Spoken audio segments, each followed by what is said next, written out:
आज कॅबिनेटच्या बैठकीला शिंदेंचे बहुतांश मंत्री गैरहजर असल्याची बातमी आपल्या माध्यमातून आम्हाला बघायला मिळत आहे। काही मंत्री तर दालनात होते, मात्र त्यांनी बैठकीत येणं टाळलं असंही कळतंय। मला वाटतं ही बातमी काही फार अनपेक्षित अशी नाहीये। मुळात वाया सुरत गुवाहाटी करत जेव्हा शिंदेंनी हा प्रवास केला तेव्हाच शिंदेंना हे सगळं ज्ञात असायला हवं की त्यांनी जे पेरलेलं आहे तेच उगवणार आहे। भाजपा कुणाशीही मैत्री ठेवू शकत नाही, भाजपा कुणाशीही प्रामाणिक राहू शकत नाही।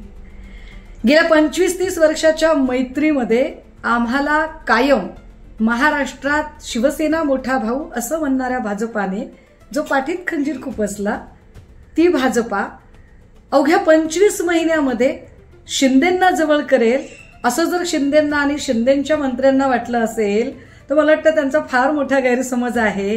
आणि हो, शिंदेंकडून लोक जात आहेत म्हणून शिंदेंनीही त्रागा करायचं काही कारण नाही। कारण जेव्हा जहाज बुडत असतं तेव्हा सगळ्यात आधी उंदीर बाहेर पडतात। तुम्ही ज्यांना वाघ म्हणून सोबत घेतलेलं आहे ते सगळे उंदीर आहेत हे हळूहळू तुम्हाला कळायला लागेल। जसजसा SITचा, EDचा आणि एकेकाच्या चौकशीचा पाश आवळला जाईल तसतसं सिंहासन डळमळीत व्हायला लागेल। आणि त्याचा पुरावा आता दिसत आहे। माध्यमांमधून बातमी तर अशीही कळते की फडणवीस म्हणतायत की तुम्ही उल्हासनगरमध्ये केलं ते काय, मग आम्ही केलं तर चुकलो कुठे। मला वाटतंय ठकास महाठक दोघेही एकमेकांना भेटलेले आहेत, त्यामुळे छान चाललंय सगळं। शुभेच्छा।